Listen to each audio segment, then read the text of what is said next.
dynamic young Zoroastrian plays a vital role in our lives. Our keynote speaker is no stranger to the world of news reporting. Parisa Khosravi is Senior Vice President of Global Relations for CNN Worldwide. And as the first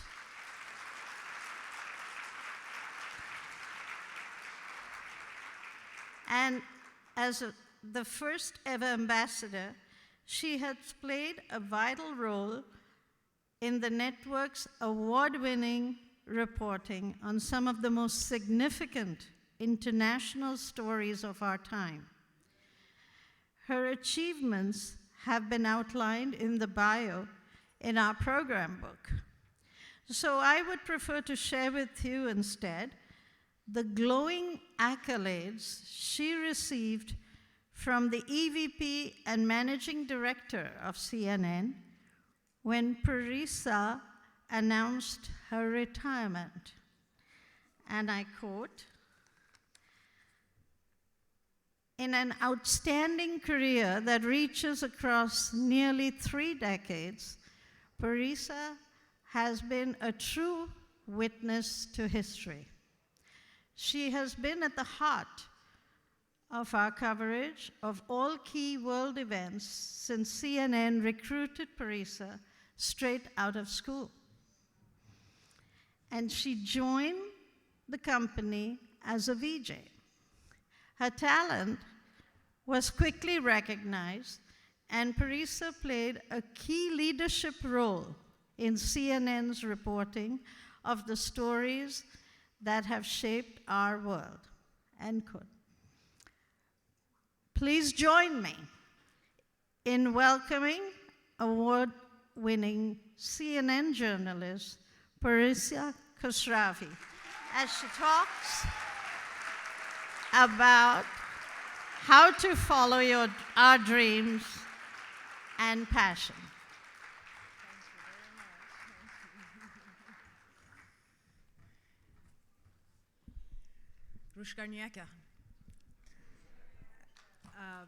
My grandma used to speak Dari to me once in a while, and I would try to speak back in Zartushti, and I would always confuse her.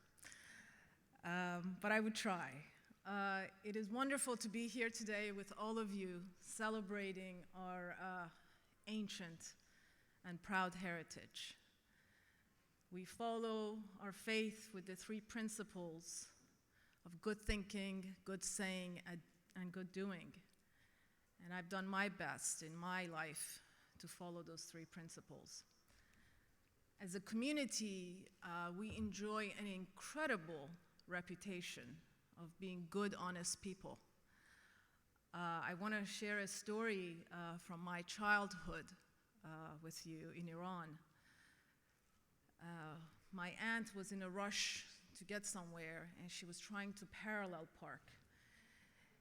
And she hit another car behind her, a parked car.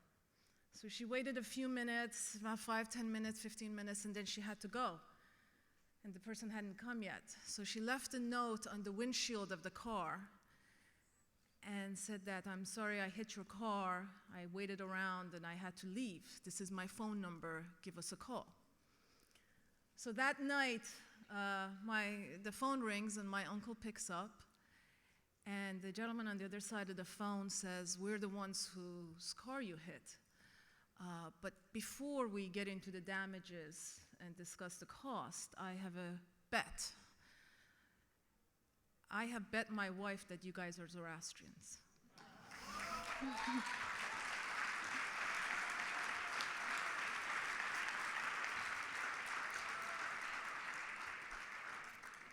And my uncle laughed and he said, "Yes, you're right, we are Zoroastrians." And he had said, "I just cannot imagine anybody else waiting around when they hit a car and nobody's around, and then leaving their number to say, 'Call us.'"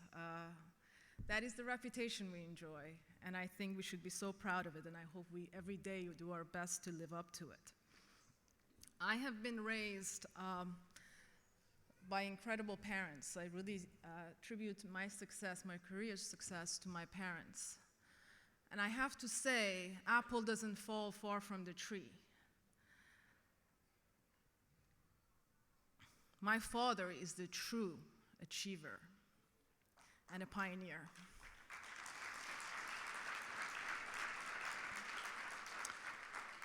Because of his hard work, honesty, and incredible reputation, he achieved something that had not happened in nearly 1,400 years in Iran by becoming a governor of a region in Iran and serving proudly and openly as a minority and a Zartushti.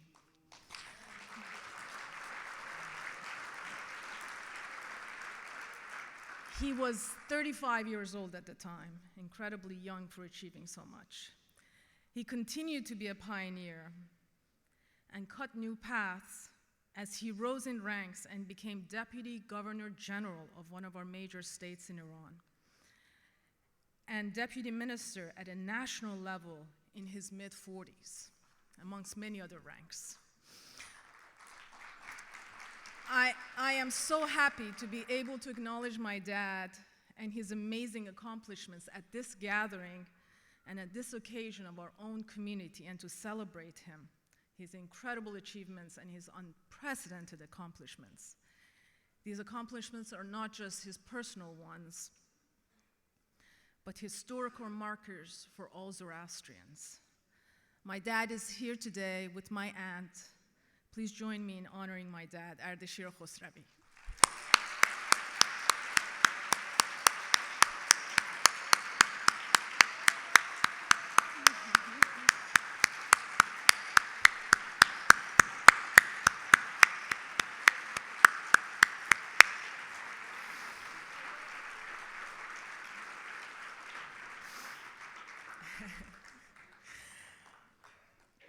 I am so proud, again, to have been raised by such great parents. My dad's unparalleled work ethic and discipline.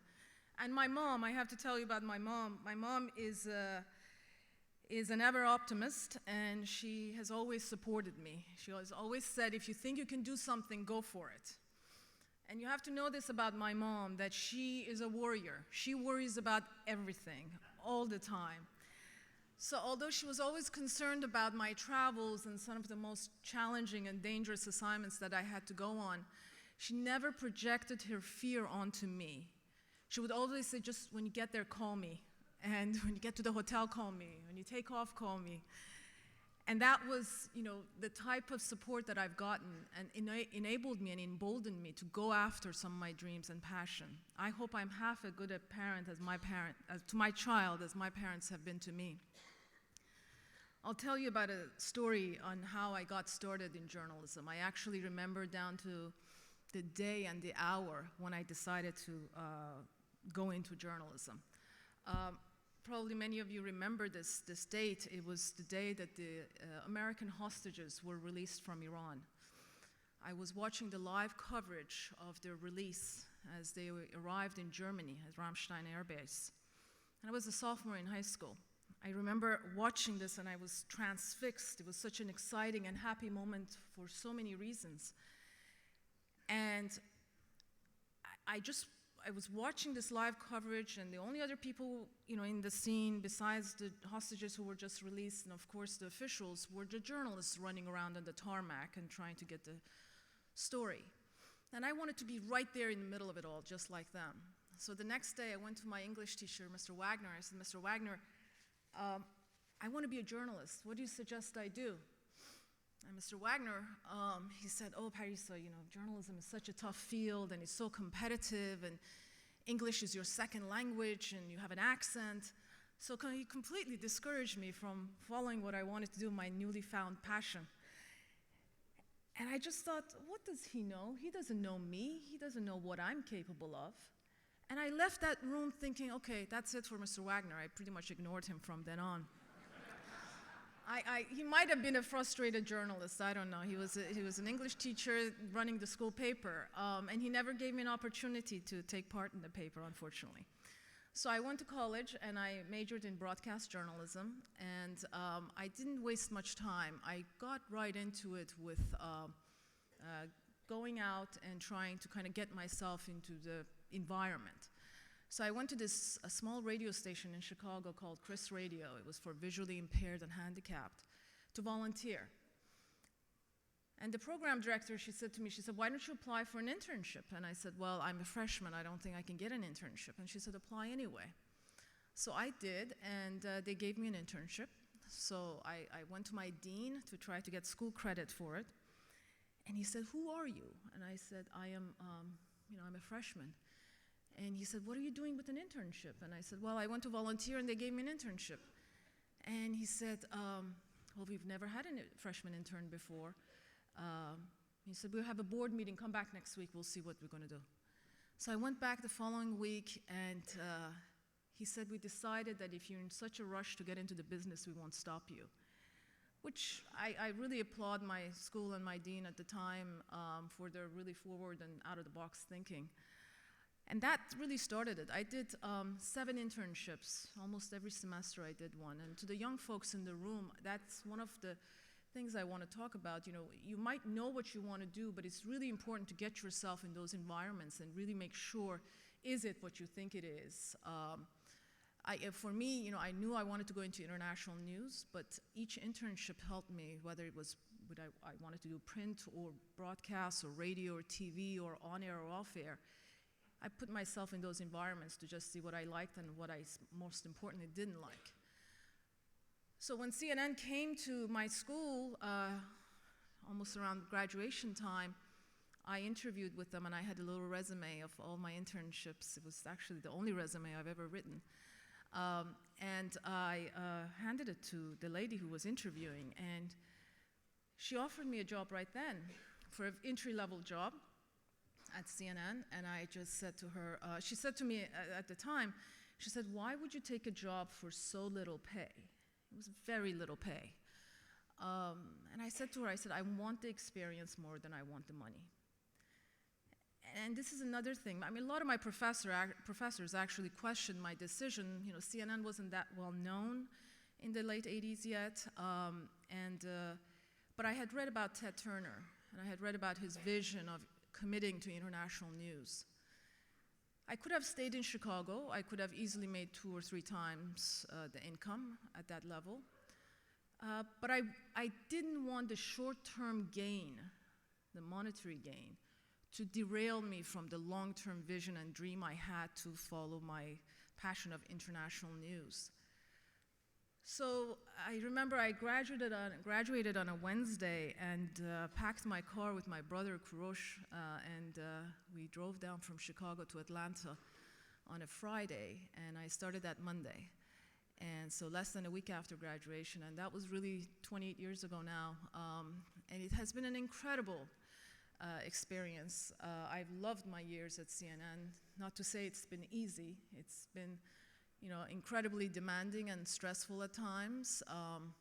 Holidays, vacations, you name it, overnights, weekends, every type of hours that you can imagine I've had to work and commit myself to. But that's the price you give. When you follow your passion and you do something that you love, it doesn't even feel like a job. I would be watching the news if I wasn't covering it. And one of the things that I've been able to do throughout these years, it has been truly one of my personal goals has been the safety and security of our people, which I will talk about in a little bit, how much it has changed. So much has changed in the 3 decades that I've been doing this job, in this field. One of the things that Tamijan referred to is how technology has so changed the way we gather news.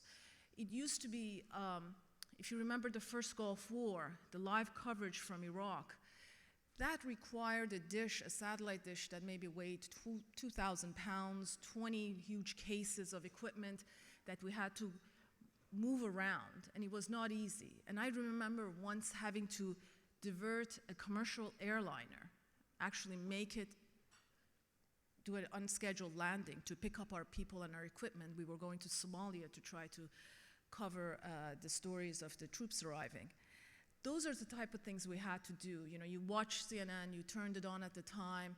and you expected to see whatever was happening live. That was us behind the scenes running around and doing the type of things, again, like diverting a commercial airliner to get our equipment there in time. So nowadays, though, with your cell phone, with your iPhone, you can do a live shot almost from anywhere. You Skype, you FaceTime. Those are essentially live shots. The quality might not be the best, but it does the job. And in a pinch and in a rush, in a breaking news situation, that's what we can do. Sadly, though, one of the things that has changed for the worse in the past 30 years or so is the safety, security of our people. I remember I have a souvenir T-shirt, actually, from one of the conflicts in Africa. It's a white T-shirt, and in the front it says, "Don't shoot," and in the back it says, "Press." We used to announce ourselves when we went somewhere and said, we're like the Red Cross. We're here, we're observers, we're here to report the story, we're not part of the conflict. Unfortunately now, journalists have become one of the biggest targets in any war or conflict. You know that from what's happening, sadly, in Syria. You see so many innocent journalists and civilians getting beheaded and kidnapped and killed. That's the type of danger that our people nowadays face. And I have to say, though, it's our policy at CNN that we do not send anybody into a war zone or a conflict area unless they volunteer to go. But the final green light has to come from myself, and it was much easier to go to a conflict zone myself than to send people, although they were perfectly choosing to be there. And a lot of times, though, it's not just the conflict areas that you have your people in that you have to worry about.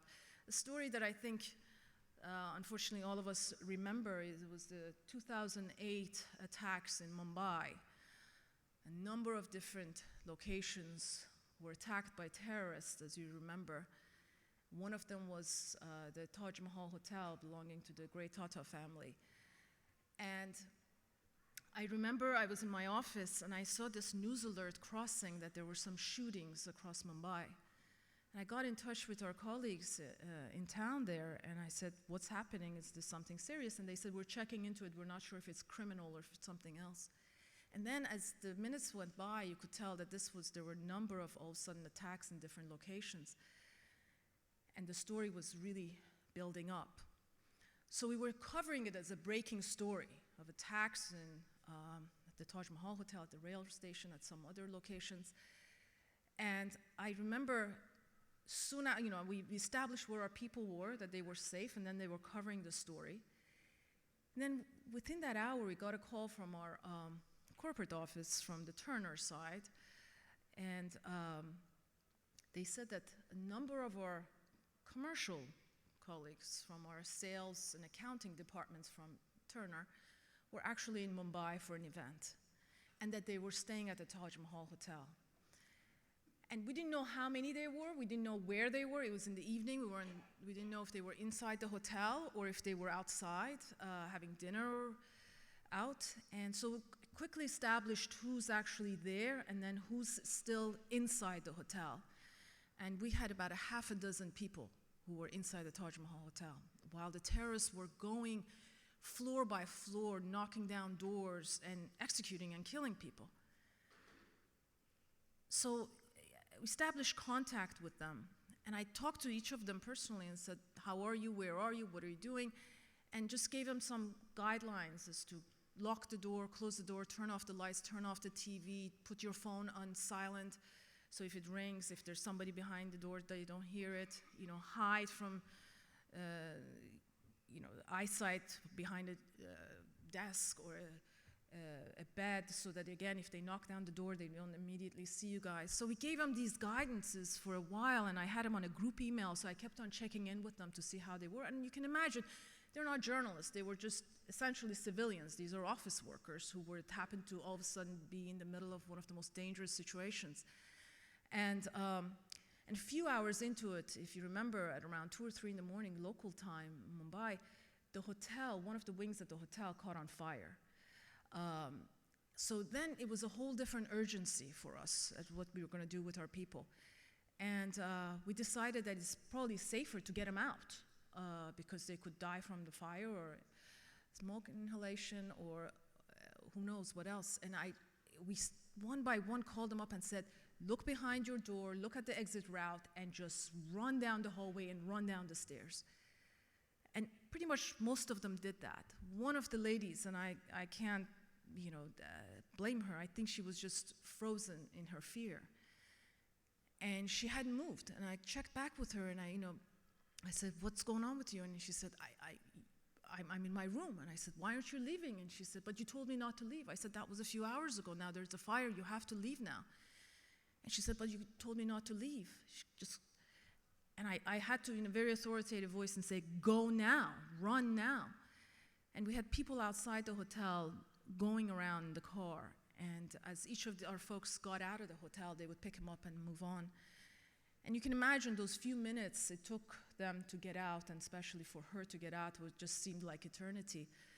That thankfully they all got out, but unfortunately so many innocent people died, civilians died in Mumbai during those attacks. I remember one of the video shots a couple of days later that we were reviewing was of the cafe that was hit, and there was a picture frame of Farah Bahar on the wall, and the blood on the ground, and how many people were injured and killed in those incidents. So that's an example of the type of, sometimes it's not even a war zone or a conflict, but your people end up in dangerous situations that we are then responsible for getting them out. That has been something that has kept me up at night, many nights at 3 in the morning, and I've woken up and stopped the trip or changed plans. Just on a gut level, I was concerned for their safety. And this is one of the reasons I have been nicknamed by my colleagues as Mother Parisa, because of the care and worry that I do for them, like my own mother. I've also had, speaking of holy figures, I've had the opportunity to meet 2 popes. I met Pope John Paul II, I believe it was 1999. My colleague, dear colleague Christian Amanpour, and I were going to Rome to cover the arrival of the visit of President Khatami of Iran. This was going to be his first international trip outside of Iran, and we went to cover it. And before I went, I called one of my dear friends in Rome, Father Giulio, and I said, "Father Giulio, I'm coming to Rome. Are you around? I'd love to see you." And he said, "Parisa, I'm out of the country." But he said, "Parisa, would you like to meet the Papa?" And I said, "Meet the Pope? Are you kidding? I would love to meet the Pope." And he said, "I'll see what I can do." And I said, "But Father Giulio, I'm not a Catholic." And he said, "Oh, but you're a good person. You're a good person." So a few days later, he called me up and he said, "I have arranged it. It's a Wednesday, 9 o'clock. You go to the Vatican and you get to meet the Pope."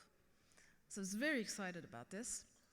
I had also put in a request for my colleague and I, Christian, to meet with President Khatami of Iran. So I then got a call from his office saying, "Yes, meeting is set, Wednesday at 10 o'clock. So I thought, "Oh my God, I have the Pope at 9, I have the President at 10. I was so worried that I was going to be late for one for the other.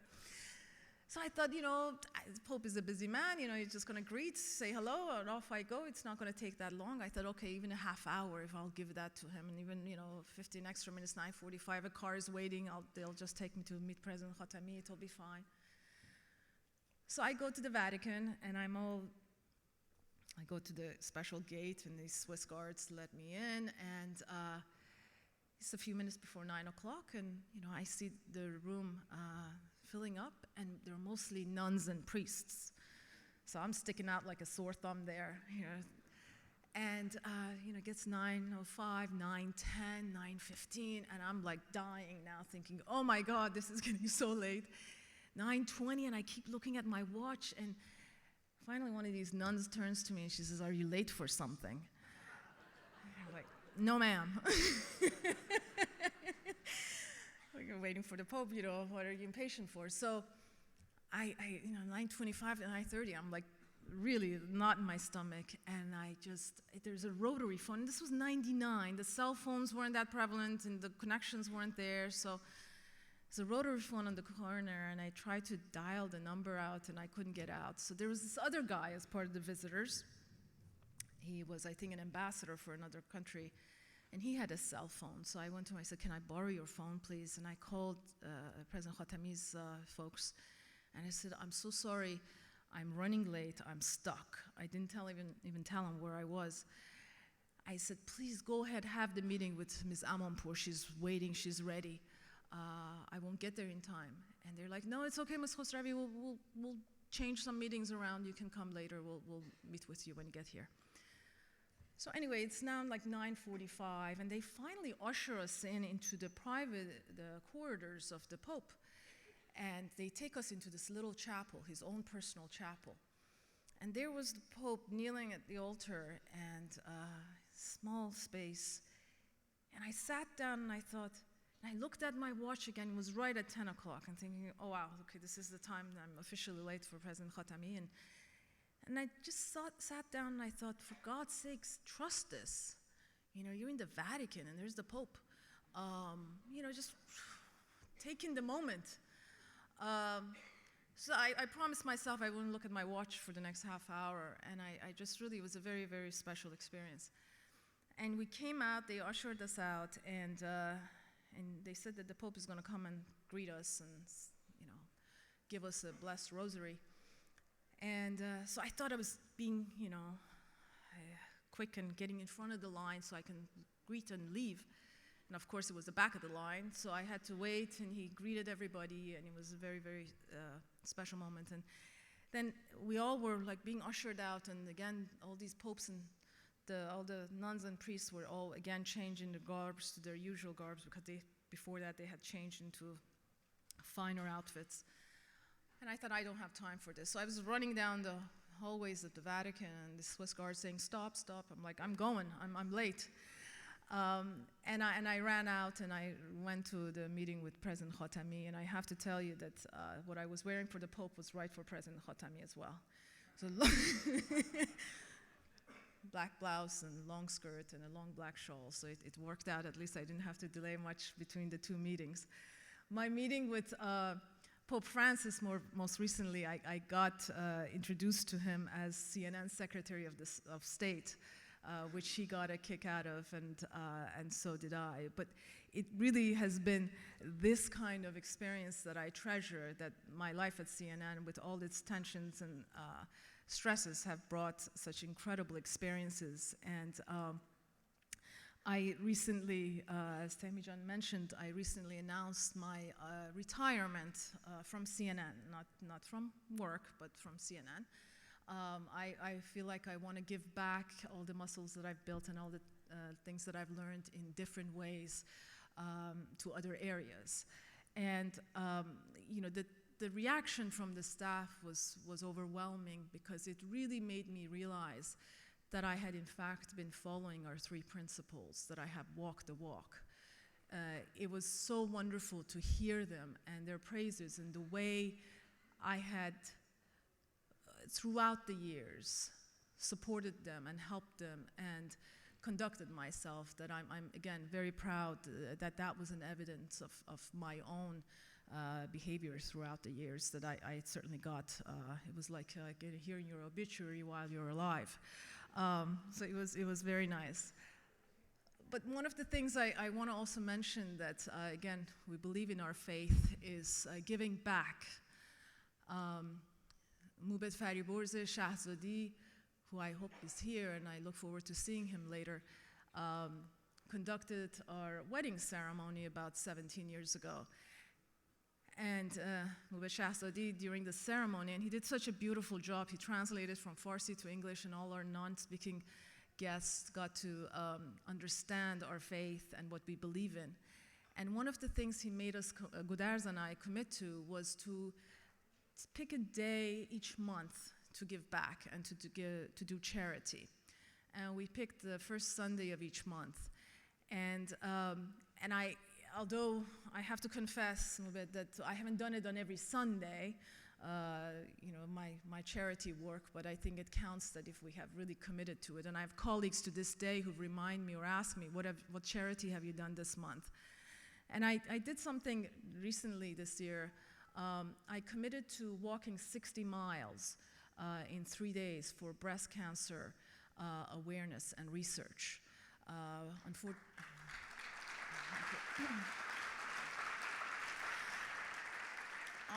Unfortunately, nowadays, breast cancer affects 1 out of 7 or 8 women.